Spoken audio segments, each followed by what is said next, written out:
नमस्कार, मैं हूं ललित शर्मा। आप देख रहे हैं इंडिया डेली पंजाब हरियाणा। पंजाब इस वक्त बाढ़ के कहर से जूझ रहा है। सरकार ने फ्लड मैनेजमेंट कमेटी बना दी है, मंत्री फील्ड में भेज दिए गए हैं और मुख्यमंत्री खुद ज़मीनी हालात का जायज़ा लेने जा रहे हैं। लेकिन बड़ा सवाल ये है कि क्या ये इंतजाम पंजाब की जनता को डूबने से बचा पाएंगे। पंजाब में भारी बारिश और नदियों के उफान ने हालत को बिगाड़ दिया है। मुख्यमंत्री भगवंत मान ने तुरंत फ्लड मैनेजमेंट कमेटी बनाने का ऐलान कर दिया है।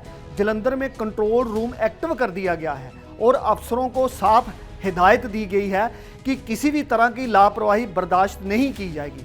फ्लड कंट्रोल टीमों को फील्ड में भेजा जा चुका है और प्राथमिकता सिर्फ और सिर्फ जनता की जान बचाना बताया जा रहा है।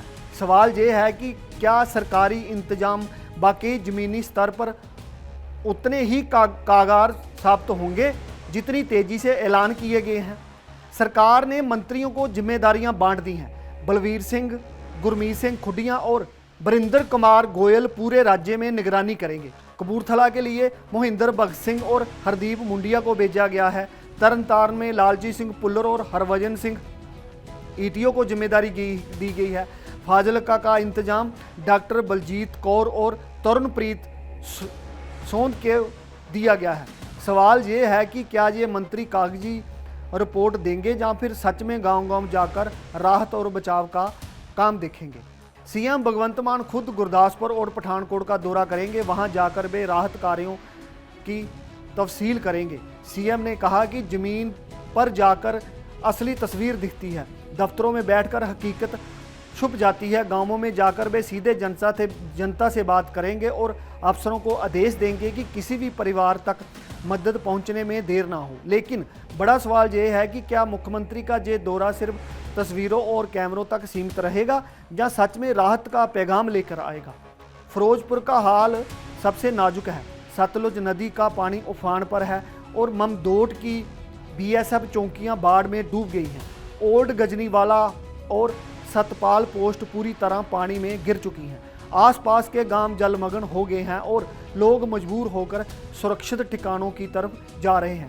घर छोड़ने का दर्द लोगों के चेहरे पर साफ दिख रहा है। बीएसएफ के जवान नावों और मोटर बोट के सहारे ड्यूटी निभा रहे हैं। सवाल ये है कि जब देश की सीमा की चौकियां ही पानी में डूब गई हों तो आम जनता का हाल कैसा होगा।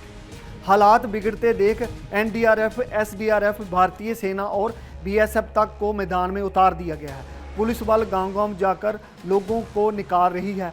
हेलीकॉप्टर से राहत सामग्री गिराई जा रही है और मेडिकल कैंप भी लगाए गए हैं। अस्थायी शरण स्थलों महिलाओं और बच्चों को रखा जा रहा है। सरकार का कहना है कि राहत सामग्री की कोई कमी नहीं होने दी जाएगी। लेकिन सवाल यही है कि क्या राहत की ये तस्वीर हर पीड़ित तक पहुँच रही है जहाँ अभी भी कई इंसान भूखे रह रहे हैं। गांव-गांव में लोग अपनी तबाही का दर्द बयान कर रहे हैं। किसी का घर डूब गया है तो किसी की फसल, छोटे दुकानदारों का रोजगार ठप पड़ चुका है। महिलाएं बच्चों को लेकर सुरक्षित जगहों पर पहुंच रही हैं। किसान कह रहे हैं कि साल भर की मेहनत बर्बाद होगी। ग्रामीण खुलेआम कहते हैं कि उन्हें सिर्फ राहत नहीं बल्कि उम्मीद की भी ज़रूरत है। सवाल यही उठता है कि क्या सरकार इस दर्द को सुनकर तुरंत ठोस कदम उठाएगी। मौसम विभाग ने अगले दिनों में और बारिश की चेतावनी दी है। प्रशासन के लिए राहत के साथ साथ पुनर्वास का इंतजाम करना अब बड़ी चुनौती बन चुका है। मुख्यमंत्री ने भरोसा दिलाया है कि हर परिवार तक मदद जरूर पहुंचेगी, लेकिन बाढ़ की ये चुनौती सरकार की सबसे बड़ी परीक्षा साबित हो रही है। सवाल यही है कि क्या पंजाब सरकार इस परीक्षा से निकलकर जनता का भरोसा जीत पाएगी। पंजाब बाढ़ से जूझ रहा है। सरकार ने एक्शन मोड दिखाया है। मंत्री और अफसर फील्ड में भेजे गए हैं। सीएम खुद ज़मीनी हालात देख रहे हैं, लेकिन जनता का दर्द अब भी गहरा है। बारिश की चेतावनी और भी बड़ी है। सबसे बड़ा सवाल, क्या इंतजाम जनता की जान बचा पाएंगे। आप देखते रहिए इंडिया डेली पंजाब हरियाणा। फिर मिलते हैं बड़ी खबर के साथ।